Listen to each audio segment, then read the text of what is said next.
Welcome back. Class 10th यानी कि matric ए से लेकर के जेड सब्जेक्ट का मैंने पॉकेट नोट बना दिया है। पॉकेट नोट एक एक फोल्डर में, जैसे ये है तो इसमें पूरा हिंदी ख़त्म, कहानी कविता और ग्रामर सब ख़त्म, इसमें 15 लेसन ख़त्म, गणित में विज्ञान में भी सारे विषय ख़त्म, फिजिक्स केमिस्ट्री बायोलॉजी, संस्कृत में भी सब लेसन ख़त्म। और अभी समझाने के साथ जब मैंने फोल्डर बनाया है तो आपको इससे बाहर नहीं जाना पड़ेगा।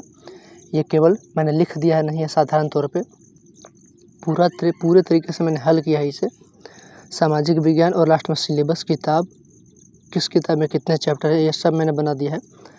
अब आपके पास चाहे अभी तक कोई किताब ना हो, सामाजिक विज्ञान का कोई किताब ना हो, संस्कृत का किताब ना हो, हिंदी का किताब ना हो, इससे आपको कोई ज़रूरत नहीं है आप किताब लेने की। या फिर किताब अगर होगा भी तो भी आपको उसे पढ़ने की ज़रूरत नहीं है, क्योंकि सारा किताब मैंने पढ़ करके शॉर्ट नोट तैयार कर दिया है इन तीनों का, और गहन जानकारी दी है, यानी कि डीपली जानकारी दी है इन दोनों का। इससे पहले कि मैं बारी बारी से सभी नोट ओपन करूं, सभी फोल्डर ओपन करूं, ये जो मैंने पॉकेट नोट बना दिया है ये सबके व्हाट्सएप पे दे दिया जाएगा। आपके पास हमेशा रहेगा। आप जब भी खोल कर चाहते हैं किसी भी सब्जेक्ट को समझना, बड़ी आसानी से और बहुत ही कम समय, यानी कि एक दिन में आप एक विषय के 3 से 4 लेसन समझ सकते हैं। इतनी आसानी से मैंने समझाया है। जैसे कि आज आपने गणित खोला तो एक दिन में आप 2 से 3 चैप्टर बड़े आसानी से ख़त्म कर सकते हो, वो भी समझने के साथ। एक एक चीज़ मैंने बताया है और यही सभी विषय का हाल है। तो मैं दो बात आपको पहले कन्फर्म कर दे रहा हूँ। टॉप करने के लिहाज से आप मेरे साथ ना जुड़े, टॉप यानी कि टॉप रैंक 10 के अंदर आने के लिए। लेकिन हाँ, अगर अभी आप बिल्कुल जीरो हैं या फिर कहीं पे भी हैं, 60 से 70% लान करके पास करना हो तो उसकी पूरी जिम्मेवारी मेरी है और आप हमारे साथ जुड़ सकते हैं। मैं आपको पढ़ाऊँगा भी और पॉकेट नोट भी आपके लिए हमेशा के लिए उपलब्ध रहेगा। आप जब चाहे खोल करके पढ़ सकते हैं। तो मैं बारी बारी से एक एक चैप्टर आपको समझा दे रहा हूँ। फुल चैप्टर आप देखते रहना जब मैं आपको इसे सेंड कर दूंगा व्हाट्सएप पे। अब मैं बारी बारी से एक एक चैप्टर खोल रहा हूँ हर विषय से, ताकि आपको समझ में आ जाए कि कितना इम्पोर्टेंट और कितना रामबाण तरीका का यह फोल्डर है, जो मैट्रिक पास करने में वो कोई कसर नहीं छोड़ेगा। टॉप मैंने शुरू में ही मना कर दिया है और 60 से 70% की जिम्मेवारी मैंने ले ही ली है। बस इस लिहाज से आप मेरे साथ जुड़े रहें। तो चलिए मैं बारी बार से ओपन कर रहा हूँ। पहले मैं हिंदी को ओपन कर रहा हूँ, एक चैप्टर। तो हिंदी वाले पे क्लिक करेंगे। अब जितने भी कविता है वो सबको एक जगह मैंने लिख दिया है, जितने भी कहानी है इन सबको एक जगह लिख दिया है। जब आप इसे ओपन करेंगे तो ऐसे ओपन होगा, इस तरह से आपको ओपन होकर मिल जाएगा। ऊपर एक रंगीन सा फोटो जो कि आपको अट्रैक्ट करेगा और पढ़ने के लिए।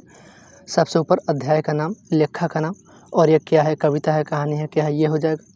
और उसके बाद संक्षिप्त में लेकिन पूरा ज्ञान, क्योंकि पूरा किताब मैंने पढ़ा है तो मुझे पता है कि कैसे कौन कौन से महत्वपूर्ण घटना है और कौन कौन सी आपको देनी चाहिए, इसमें देनी चाहिए। ये आप भी पढ़ सकते हैं और नहीं तो मैं भी हर दिन एक एक चैप्टर पढ़ाऊँगा। लेकिन अगर आपके पास ये रहेगा तो आप एक दिन में 4 से 5 चैप्टर भी ख़त्म कर सकते हैं। छोटा छोटा लेकिन हाँ फुल डिटेल के साथ है, फुल नॉलेज है। सारे इम्पोर्टेंट घटना को मैंने कवर किया है। तो कहानी की शुरुआत यहाँ से होती है, ऐसे बढ़ती है, ऐसे रंग बिरंगा टेक्स्ट है ताकि आपकी आँख न थके और पढ़ने में भी इंटरेस्ट लगा रहे, बना रहे। इस तरह से लास्ट में कहानी का सारांश कि आखिर पूरा कहानी कहता क्या है। उसके बाद 20 से 30 आपको सवाल भी दे दिए गए हैं इस पार्ट से रिलेटेड, ताकि कोई भी चैप्टर 70% 80% अच्छे से क्लियर हो जाए आपके लिए। तो ये हो गई हिंदी की बात। अब इसे समझना कैसे आसान है, आपको एक चैप्टर ओपन करके दिखा दे रहा हूँ ताकि आप खुद से समझते रहें, नहीं तो मैं तो समझाऊंगा ही। जैसे किसी एक चैप्टर को मैंने ओपन किया, सबसे पहले उस चैप्टर का नाम रंगीन फोटो के साथ, अध्याय का नाम, विषय का नाम, और ये जब आपको यहाँ से यहाँ तक दिखाई दे रहा है, ये केवल इतना ही दिखाई नहीं देगा। आपका मोबाइल जितना बड़ा होगा वो ऊपर से लेकर एकदम नीचे तक दिखाई देगा और कुछ नहीं दिखाई देगा, केवल ये लिखा हुआ ही दिखाई देगा। और इतना बड़ा फॉन्ट आपको दिखाई देगा, एक एक फॉन्ट। तो पढ़ने समझने में कोई दिक्कत नहीं होगी, आँख गड़ा करके नहीं पढ़ना होगा। कहानी की शुरुआत कैसी होती है? कहानी एक कॉलोनी यानी कि एक टोले मोहल्ले के जीवन को दर्शाती है, जहाँ एक अमीर आदमी हुसैन साहब और दूसरा गिरधारी जो कि मध्यम वर्गीय परिवार का है, यानी कि गरीब तरीके से मान सकते हैं, इन दोनों के बीच टकराव है। तो जब इनके बच्चे आपस में झगड़ते हैं तो क्या होता है, आगे क्या नतीजा निकलता है, ये सारा कुछ एक समाज में जो होता है अमीर और गरीब लोगों के बीच, ये सब कुछ यहाँ पे दिखा दिया गया है। तो इस तरह से इसे समझना बहुत आसान है। तो आप इसे पॉकेट नोट को अपने पास ज़रूर रख लें, ताकि आप एक दिन 3 से 4 लेसन करके हिंदी और संस्कृत की टेंशन को ख़त्म कर लिया। संस्कृत भी इसी की तरह का बनाया गया है। यहाँ संस्कृत, यहाँ हिंदी, यहाँ संस्कृत और नीचे हिंदी, और लास्ट में पूरा का पूरा हिंदी आपको ट्रांसलेट करके दे दिया गया है, ताकि पूरा का पूरा पाठ आप समझ लें कि हाँ यह पाठ है क्या। तो ये बस मैं परिचय करा रहा हूँ, इसलिए केवल एक एक चैप्टर समझा रहा हूँ, थोड़ा शॉर्ट में समझा दे रहा हूँ ताकि वीडियो ज़्यादा बड़ी ना हो जाए। वैसे तो मैं एक एक कवर करूँगा ही, अगले आने वाले वीडियो से 2-4 दिन बाद से एक एक कवर करूँगा और अच्छे से कवर करूँगा।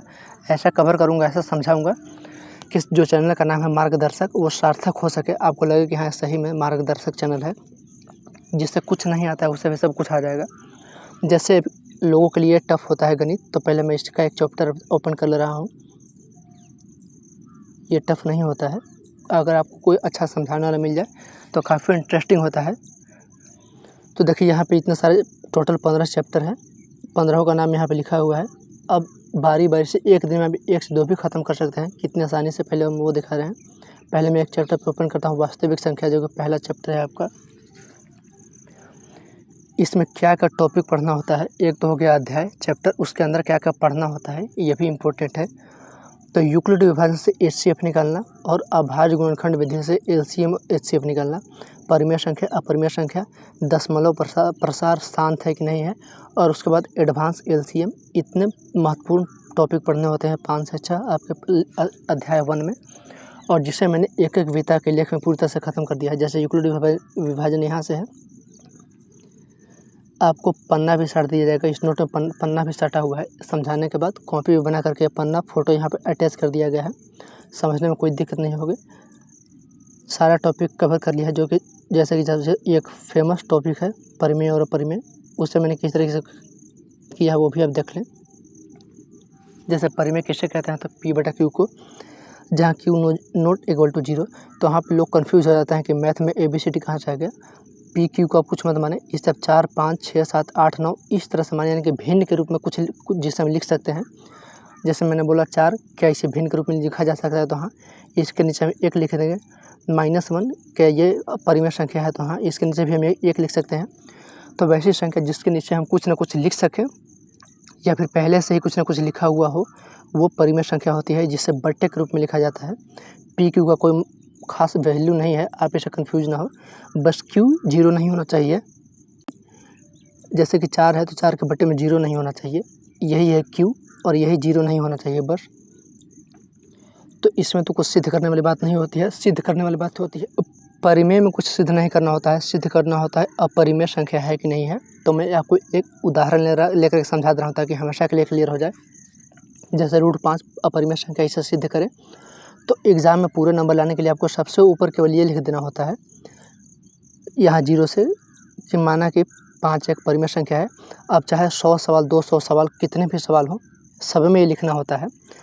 अगर √3 है तो वो भी, √11 हो 7 हो वो भी। तो सबसे पहले शुरुआत यहीं से करनी होती है कि माना कि दी हुई संख्या, जो भी संख्या दी गई होगी वो परिमेय संख्या है, तो उसके बाद परिमेय संख्या इधर लिख देंगे माना हुआ को, उसके बराबर में P/Q, क्योंकि परिमेय संख्या की परिभाषा ही होती है जिसे P/Q यानी कि बट्टे के रूप में लिख सके। तो जब हम इसे मान करके चल रहे हैं शुरुआत में, जो कि मान करके चलना भी चाहिए, 100 सवाल 200 सवाल चाहे कितने भी सवाल हो, मान करके हम यही चलेंगे कि हाँ ये एक परिमेय संख्या है। तो उसे हम ऐसे लिख देंगे, जहाँ Q 0 के बराबर नहीं है और HCF 1 होगा। बस आपको ये सबसे ऊपर में लिख देना है, हल करना है बाद में, पहले सबसे ऊपर ये लिख देना है ताकि पूरा का पूरा नंबर मिले। उसके बाद दोनों तरफ वर्ग करने पे, वर्ग क्यों करना है, सबसे पहला स्टेप यही आता है। सबसे पहला सवाल कि वर्ग हम क्यों करेंगे, तो वर्ग इसलिए करता है ताकि ये जो रूट दिया हुआ ये हट जाए। हम रूट को कहाँ तक ढोते चलेंगे, एक है हमारे पास √5 और एक है केवल 5, तो ज़्यादा गुना भाग करना किस में आसान होगा, 5 वाले में। तो इसलिए हम केवल रूट हटा करके एक साफ़ सुथरा नंबर पाने के लिए दोनों तरफ वर्ग कर देते हैं ताकि ये रूट हट जाए। तो यहाँ पर रूट हट गया, दोनों तरफ वर्ग किया, तो दोनों तरफ का मतलब एक तरफ √5 था, उधर PQ था, तो दोनों वर्ग हुए, तो यहाँ से रूट हटा तो ये केवल 5 रह गया, और ये P² और ये Q² हो गया। अब यहाँ से P² कैसे निकलेगा, तो P बराबर 5Q कैसे, 5 जो है तो वो था ही, Q इधर भागा में है तो इधर जाएगा तो गुना में हो जाएगा, तो इसलिए P बराबर 5Q²। और इसे समीकरण 1 बना देना है। केवल इकलौता समीकरण ये रहेगा, इससे ज़्यादा समीकरण नहीं बनेगा ताकि हमें कोई डिस्टर्बेंस ना हो। तो जैसे ही पी स्क्वायर का मान निकलेगा तो हम उसे समीकरण 1 मान लेंगे और शुद्ध रूप से पी बराबर क्या होगा, दोनों तरफ का वर्ग हटा देंगे तो 5 क्यू, क्योंकि हमें पी और क्यू का मान ही ज्ञात करना है हमेशा केवल, और वो हमेशा एक ही आना चाहिए। अगर एक आता है तो परिमेय और एक नहीं आता है तो अपरिमेय, और पी और क्यू कभी एक नहीं आएगा, कभी भी नहीं, 100-200 सवाल कितने में सवाल हो। तो ये बेसिक बात आपको मैं बता रहा हूँ, जब मैं कक्षा लूँगा लेना शुरू करूँगा तो और अच्छे से समझाऊँगा। तो जैसे ही पी स्क्वायर बराबर 5 एक समीकरण आपको मिलता है, ऐसी चीज़ आपको मिलती है जो कि हर सवाल में मिलेगा हल करते समय, तो उससे समीकरण 1 बना देना है। और शुद्ध रूप से पी पाने के लिए पी दोनों तरफ का वर्ग हटा देंगे तो पी बराबर 5 क्यू। अब हमें क्यू निकालना है, पी हमने निकाल लिया, ये निकल गया, अब हमें क्यू निकालना है। तो जो यहाँ पे क्यू लिखा हुआ है ये हमें डिस्टर्ब करेगा, आगे जा करके स्क्वायर स्क्वायर हो जाएगा, तो हम इसे क्यू हटा करके पी बराबर कोई अलग संख्या मान लेते हैं। तो पी बराबर हम 5 मान लेते हैं, जैसे 5 ये हो गया। क्यू हमने क्यों हटाया, क्योंकि आगे जा करके हमें क्यू का मान ही ज्ञात करना है और एक क्यू यहाँ से है तो हमें दिक्कत ना हो, इसलिए हमने क्यू को हटा दिया। तो अब जो हमने क्यू को हटा करके पी बराबर 5 लिख दिया, अब उसका मान समीकरण 1 में डाल देंगे, बस पूरा कहानी ख़त्म हो जाएगा। समीकरण 1 हमारा क्या था, ये था, तो पी क्या था, 5 क्या था, तो यहाँ स्क्वायर है तो यहाँ भी स्क्वायर हो जाएगा, तो 5 के स्क्वायर बराबर, यहाँ केवल क्यू स्क्वायर है, 5 पे स्क्वायर नहीं है, तो ये 5 ही रह जाएगा और क्यू स्क्वायर 25 के स्क्वायर 5 क्यू स्क्वायर। अब यहाँ से क्यू निकालने के लिए क्या करेंगे, ये जो गुना में है यहाँ जा करके भागे में हो जाएगा, जैसे कि यहाँ पे हुआ है। तो क्यू बराबर 5 स्क्वायर और शुद्ध रूप से के बराबर क्यू बराबर 5 अब यहाँ पे हमें हमेशा पी बराबर क्यू एक लाना होता है, जो कि कभी नहीं आएगा, और जितना दिया हुआ संख्या रहेगा रूट में उतना ही आएगा। जैसे कि यहाँ पे देखिए पी और क्यू दोनों में 5 आया, दोनों में 5। अब के को मत देखिए कि ऐसा ही है, आपको केवल नंबर ढूंढना है, एक के अलावा कोई भी नंबर आता है तो वो अपरिमेय अपने आप सिद्ध हो जाती है। तो पी और क्यू हमें एक चाहिए था, लेकिन यहाँ पे हमें 5 मिला है, इसलिए रूट 5 एक परिमेय संख्या नहीं है। अब जाहिर सी बात है कि परिमेय संख्या नहीं है तो अपरिमेय संख्या ही है, तो अब यह सिद्ध हो गया। पन्ने के रूप में मैंने आपको यहाँ पे दे दिया है समझने के लिए, और ये पॉकेट में रहेगा आपके, तो आप हमेशा इसे खोल करके समझते रहना, क्योंकि ये एक एक चीज़ मैंने समझा दी है।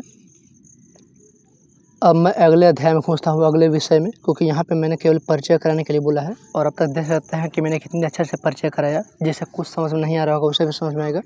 और जब क्लास लेना शुरू करूँगा तब तो जीरो, जो अभी जीरो लेवल पे होगा वो भी 60 से 70% लाने वाली स्थिति में आ जाएगा। तो अब मैं तीसरा विषय शुरू करता हूँ, विज्ञान। इस पर मैं क्लिक करता हूँ तो इसमें 4 सब्जेक्ट होते हैं, तो चारों को मैंने अलग अलग फोल्डर बना दिया है। रसायन इधर, और यहाँ पे इंटर और बीए जितना नहीं पढ़ना होता है, बीएससी जितना नहीं पढ़ना होता है, एक पतली पतली किताब होती है रसायन शास्त्र की, जीव विज्ञान की, फिजिक्स की और आपदा प्रबंधन की। ले दे के 5 से 6 चैप्टर होते हैं और बड़े आसान आसान चैप्टर होते हैं। मैं अगर आपको उसमें जीरो भी आता होगा तो मैं आपको 50 से 60% पहुँचा दूँगा। अगर आपको कुछ नहीं आता होगा तो भी, अगर थोड़ा बहुत आता है तो 60 से 70% मैंने बता ही दिया है। तो अब मैं एक चैप्टर को ओपन कर रहा हूँ, एक फोल्डर को। रसायन शास्त्र में ये 5 टॉपिक हैं, छोटे छोटे टॉपिक है, काफ़ी छोटे टॉपिक हैं। समीकरण और अभिक्रिया, अम्ल क्षार लवण। अब इसे कैसे समझाया जाएगा, किसी एक पे क्लिक करते हैं। रासायनिक अभिक्रिया समीकरण, इसमें टोटल कितने टॉपिक पढ़ने होते हैं पहले अध्याय में। प्रकार, मैं पहले टॉपिक को ख़त्म कर रहा हूँ ताकि आपको कुछ ये आगे कुछ कन्फ्यूजन हो। रासायनिक अभिक्रिया एवं समीकरण क्या है, तो जैसे हमने चीनी और पानी को मिलाया तो ये जाकर के शरबत बन गया। तो जिस 2 चीज़ों को हमने मिलाया उसे कहते हैं अभिकारक, और जो लास्ट में बन जाता है उसे कहते हैं उत्पाद। यानी कहते हैं ना कि हाँ इस चीज़ का उत्पादन हो रहा है, तो जो चीज़ों को हमने मिलाया उसे कहते हैं अभिकारक, और जिससे हमने और जो लास्ट में बना दोनों को मिलने के बाद उसे कहते हैं उत्पाद। और यहाँ चीनी से लेकर के ए से लेकर के जेड तक यानी कि शरबत को टोटल चीज़ को क्या कहते हैं, तो टोटल चीज़ को अभिक्रिया कहते हैं। यानी कि यहाँ सब अभिक्रिया होकर के ये सब बन रही हैं, तो ये कहलाएगा अभिकारक, ये कहलाएगा उत्पाद, और यहाँ से लेकर के यहाँ तक कहलाएगा पूरा का पूरा रासायनिक अभिक्रिया। अब हम इसे थोड़ा केमिस्ट्री वाले लेवल में समझते हैं लिख करके उस तरह से। Zn और H2SO4 यह है अभिकारक, आपको इससे भी नहीं घबराना है। Zn H2SO4 calcium, phosphorus, potassium, aluminium, बहुत सारी चीज़ें हैं, लेकिन मैं 10th के लेवल में काफ़ी कम पढ़ना होता है। मैं आपका लिस्ट भी दिखा दे रहा हूँ आपको उसका। फिर सवाल आता है कि यहाँ पे 2 हमें डिस्टर्ब करता है, SO4 क्यों लिखा हुआ है, ये डिस्टर्ब करता है। तो ये डिस्टर्ब करने वाली चीज़ नहीं है, इसका भी एक आसान तरीका है, बहुत ही आसान तरीका है, वो मैं जब कक्षा लेना शुरू करूँगा तो बताऊँगा। तो इसे अभिकारक कह दिया और इससे उत्पाद कह दिया। यहाँ से लेकर के यहाँ तक को रासायनिक अभिक्रिया कहेंगे, यहाँ से लेकर के यहाँ तक को।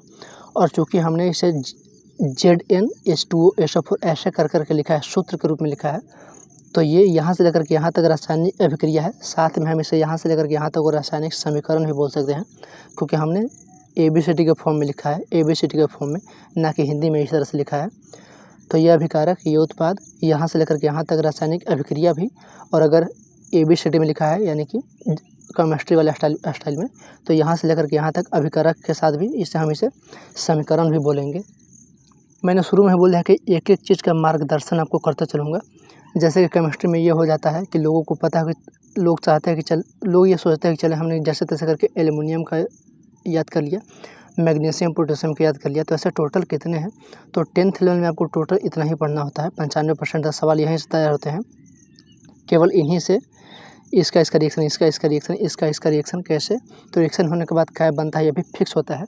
जैसे कि ये 3 है, 3 + 3 7 + 7 9 + 9, 3 और 3 6 ही बनेगा, 7 और 7 14 ही बनेगा। ये तो पहले से ही तय है, बस आपको यहाँ पर आ जाना है कि 3 और 3 6 बनेगा, 7 और 7 14 बनेगा। आपको बस यहाँ तक आ जाना है। ऐसा नहीं है अभिक्रिया हर बार अलग अलग होती है, सब अभिक्रिया पहले से फिक्स हुई पड़ी है। आपको बस यहाँ पर आकर देख लेना है कि इससे रिएक्शन करने के बाद क्या बनता है।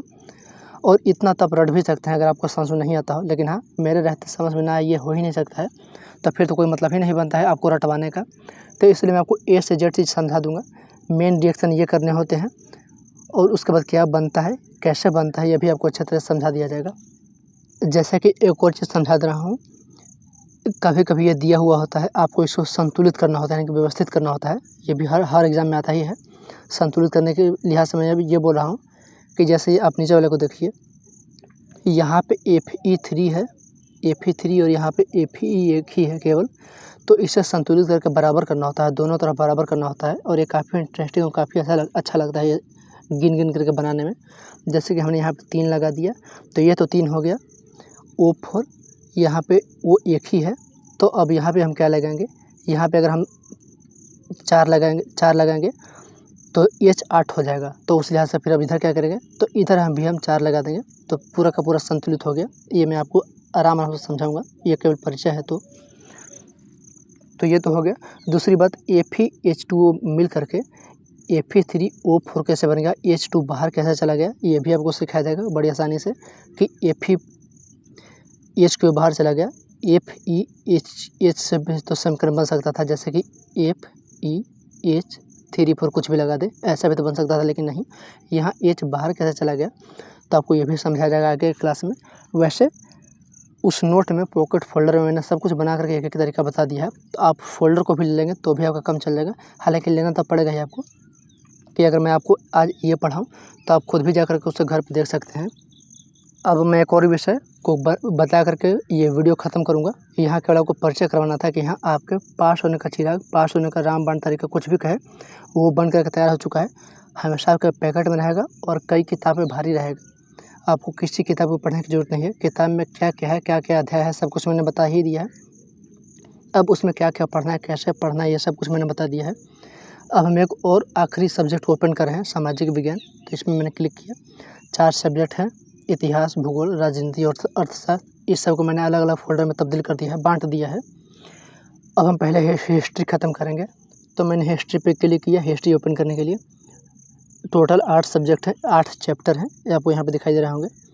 अब हम यहाँ से ओपन करेंगे। जैसे हम इसे ओपन करेंगे तो आप इसे ख़त्म मान करके समझे। जाहिर सी बात है, इतिहास, भूगोल ये सब किताब कोई नहीं रखता है, तो आपको शॉर्ट नोट चाहिए। और शॉर्ट नोट ऐसा जो कि सारी महत्वपूर्ण घटना को कवर करे, को छोड़ न दे।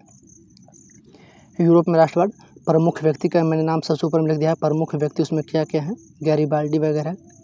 उसके बाद प्रमुख घटना कब हुई, ये तारीख भी मैंने लिख दिया है कि हाँ इस अध्याय में, पहले अध्याय में इतिहास के जो प्रमुख घटना है वो कब कब हुई और कौन कौन सा महत्वपूर्ण आदमी थे, ये हो गया। ये सब लिखने के बाद अब हम इसे कारण और परिणाम क्या था? फ्रांसीसी क्रांति का परिणाम क्या था? तो नागरिक समानता और राष्ट्र की भावना का प्रसार, ये था कारण। और भी कारण है, परिणाम क्या निकले वो भी निकला, वो भी बता दिया है मैंने। और लास्ट में सवाल जवाब भी करा दिया है। 30-40 ऑब्जेक्टिव और 5-10 दीर्घ उत्तरीय, लघु उत्तरीय, दीर्घ उत्तरीय का भी मैंने आपको आंसर दे दिया है। तो इस तरह से मैं हिस्ट्री को भी ख़त्म करूँगा, भूगोल को भी, राजनीति को भी, सबको ऐसे ही ख़त्म करूँगा ताकि कहीं आपको बोझ ना लगे। तो हर सब्जेक्ट का पॉकेट नोट मैंने बना ही दिया है, कंप्लीट कर दिया है। आप इसे व्हाट्सएप पे ले सकते हैं, व्हाट्सएप करके। व्हाट्सएप नंबर ये रहा। और आप हमसे एक सवाल एक बार नहीं 50 बार पूछ सकते हैं, शर्माने वाली बात नहीं है। और शर्माने वाली बात क्यों नहीं है? ना तो मैं आपको जानता हूँ और ना आप मुझे जानते हैं। अगर आप मुझे एक सवाल 20 बार पूछेंगे तो मुझे क्या पता होगा, आपको शर्माने की ज़रूरत नहीं है। अगर आप कोचिंग वगैरह में पढ़ेंगे तो साथ में और भी बहुत सारे बच्चे बैठे हुए होते हैं, तो आपको मास्टर से पूछने में थोड़ी शर्म आती है, इस लिहाज से आप पूरा सीख नहीं पाते हैं। लेकिन यहाँ तो ना तो आप मुझे जानते हैं, ना ही मैं आपको जानता हूँ। तो आप एक सवाल हमसे 20 बार पूछे, जब तक आपको कंप्लीट समझ में ना आ जाए। और मेरे रहते 20 बार जाने की ज़रूरत नहीं है। जो जीरो पे होगा वो भी हमसे 3 से 4 बार पूछने के बाद उसे पूरी तरह से समझ जाएगा। तो फोल्डर आप ज़रूर ले लें व्हाट्सएप करके, उसके बाद हम 2-4 दिन में पढ़ना शुरू कर देंगे।